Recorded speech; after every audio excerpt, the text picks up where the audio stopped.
A halting sonnet of his own pure brain fashioned to Beatrice. And here's another. Written in my cousin's hand, stolen from her pocket, containing her affection unto Benedict. It was my first semester at Oxford, and it was my summer vacation.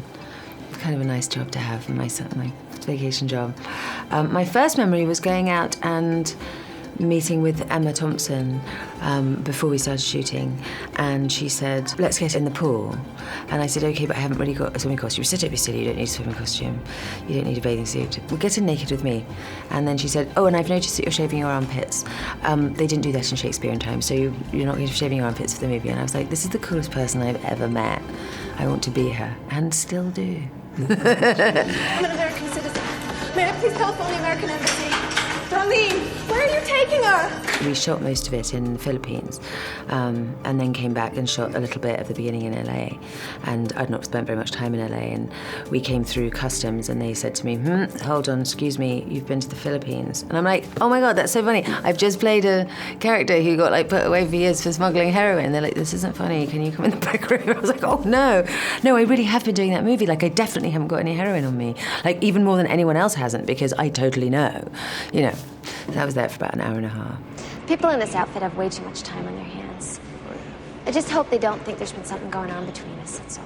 Oh, no. I mean, that would be embarrassing, right? I'd never seen a movie on that scale before, and I really wasn't prepared for it. There were 4 units going at once. There was, diet plans and exercise regimens that, really punishing, really baffled me because I couldn't understand why a 40s nurse had to work out that much, But it was just a whole different situation. But I was so lucky because, Ben had a lot of experience in that department, so he'd be like, don't worry, they've got me on the same diet. I'd be like, okay, it's not personal. Yeah, and you're in a love triangle with Ben Affleck and Josh Hartnett. Good times, good There memories. are worse love triangles to be in, for sure. And what was your impression of Michael Bay? I know he said that he was hesitant to cast you. I think he was very alarmed because I think he, because I wasn't blonde and my boobs weren't very big, or bigger than my head, I didn't make sense to him as an attractive woman. So there was a lot of panic and concern about how on earth are we going to make her attractive. You'd think you'd take that really personally, but I sort of managed not to. It was so extreme, I kind of didn't. Maybe you should give me your phone number, just in case. In case of what? In case of life. I just had a great time, and I'd never be able to find you again. Well, if we're meant to meet again, then we'll meet again. It was kind of a Christmas movie set, a lot of it was set in the winter time, and we were shooting in August in New York City. So the fact that we don't look really sweaty in the movie is a big achievement. Let's go do something. All right. What do you want to do? I don't care. All right, go on then. And also skating on the rink at Central Park, which they had to specially make out of linoleum, and because it doesn't exist in the summertime.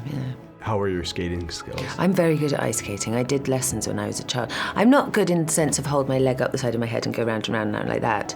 But I can go backwards. I can handle myself. John did all right, actually. I think he fell over more than me, but...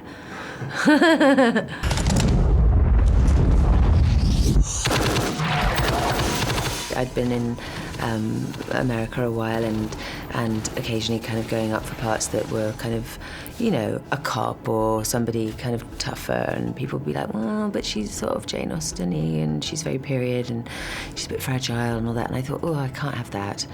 And then suddenly got sent this script that I also thought, I don't even know if I can do that. I've never even thought about being that sort of person. It was really frightening because I'd never fired a gun before. I ran like a gun. It was a disaster. I really had to be kind of mentored into that. I remember the stuntmen being super horrified.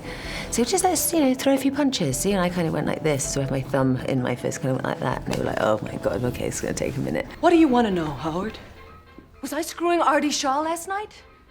Was I screwing Sinatra the night before? You bet!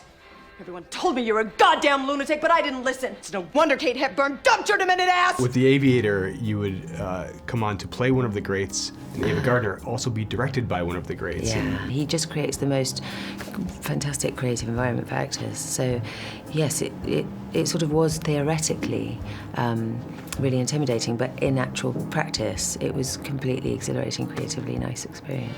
So you feel like going to Paris? No. TWA starting up flights to Europe. Thought I might pilot the first one myself. Ought to be some fun. Lots of good shopping in Paris. I'll buy you anything you want. You can buy me dinner. How about that? Did you have a favorite moment with Leonardo DiCaprio? I mean, I really liked him a lot. I don't know what we were expecting of each other, but I don't think we were expecting that we'd get on as well. I think he thought, oh no, British, and I thought, oh, what's he going to be like? And it actually really got on well. Congratulations on being about to receive the most accomplished flirt in all England. Excuse me for arriving this way. What a delightful family pose. What sticks out in my mind? Obsessively learning lines, I think, and trying to keep my hat on in a howling Dublin gale. How dare you address me, sir? Lady Susan. Be gone, sir. I will have you whipped. Outrageous. Have you never met him?